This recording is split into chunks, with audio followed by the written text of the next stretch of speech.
So ito na ang ano guys. Ito na yung loob ng kuweba. Nakita niyo ba? Ikaw na dyan. Ayun o. Ang picture na yung nakabaong, butang iwag. Butang Ayun na iwag. guys. Ito nga si Jumarben. Uy. Ito na, this is it. Ganito kalawak ang kuweba. Dabalin sa Sayaw Cave. Ayun, daanan sa taas oh. Napakalaking kuweba. Tapos ang daming paniki. Grabe. Ano?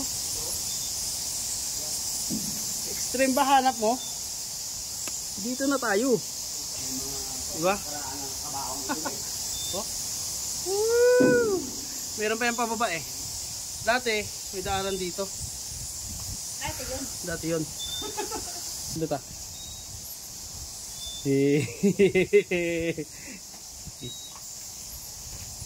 So, ito na guys. Ito yung Igway na flashlight. kabaong dati. Ito yung mga kabaong dati guys. Tapos meron pa dito sa taas. Ay! Siguro ito talaga yung mga libingan. Ito guys oh. Kabaong to. No? No? Ito talaga yung libingan ng ano, yung mga sinaunang tao nakaharap sa dagat. Ito oh. Yan. Kabaong ni. Yan oh. Ito talaga yung kabaong.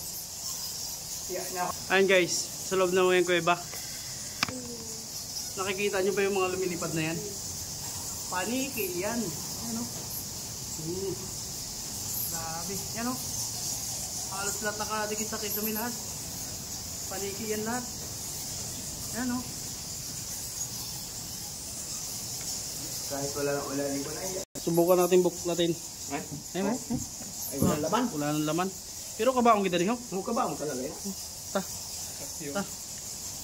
Ito talaga yung kabaong dati. Ito talaga ako nakikita ko sa libro eh. Kabaong sa dati. Tama. Wala na mga buto. May gumawa na. May ibang ano siguro. Balik natin. Grabe talaga gumawa ng mga tao na. Solid. Solid na kahoy. Tapos ito guys sa taas namin oh. Ano? Ganda oh. Basta wag lang talaga pakialaman ng ano ng mga tao. Maganda to maging tourist spot. Ano?